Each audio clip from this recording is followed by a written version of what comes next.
কয়রায় অনেক মানুষ এসেছে প্রতিনিধিত্ব করার জন্য।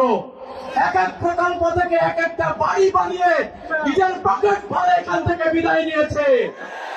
আমরা কি সেই সুযোগ দিব?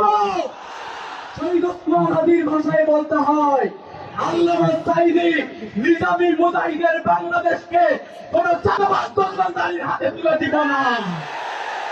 ওনাদের মতো 500 বছর বেঁচে থাকতে চাই না, শিক্ষার মতো ঠান্ডা বেঁচে থাকতে চাই। একটা কথাই বলতে চাচ্ছি, আমরা শুধুমাত্র এই জনপদে, এই ব্যক্তিগত জনপদের মানুষের কথা বলতে একজন মানুষ, শহীদ শরীফ ওসমান হাদি। তার বিচার চাইতে গিয়ে আজকে আমাদের সহযোদ্ধা এই যে রক্তের সাক্ষী নিয়ে আপনাদের কাছে এসেছি।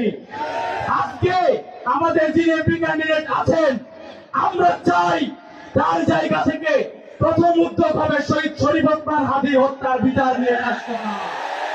সাথে সাথে আপনাদের প্রতি একটা অনুরোধ থাকবে, গণভোটে অবশ্যই হ্যাঁকে জয়যুক্ত করতে হবে। গণভোটে অবশ্যই হ্যাঁকে জয়যুক্ত করতে হবে।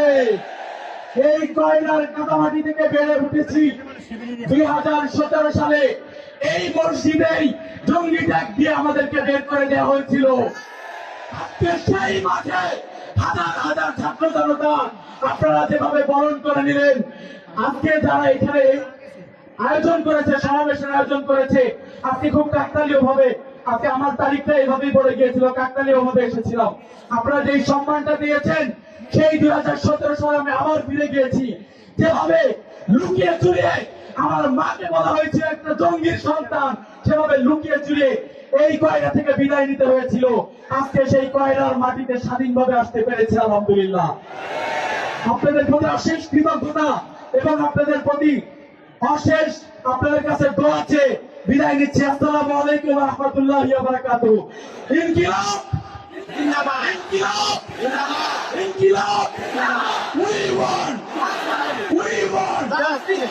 We want justice. Justice for justice for justice for ইনসাফ, justice for ইনসাফ। আমরা সবাই হাদি হব, যুগে যুগে লড়ে যাব। আমরা সবাই হাদি হব, যুগে যুগে লড়ে যাব। আসসালামু আলাইকুম ওয়া রাহমাতুল্লাহ।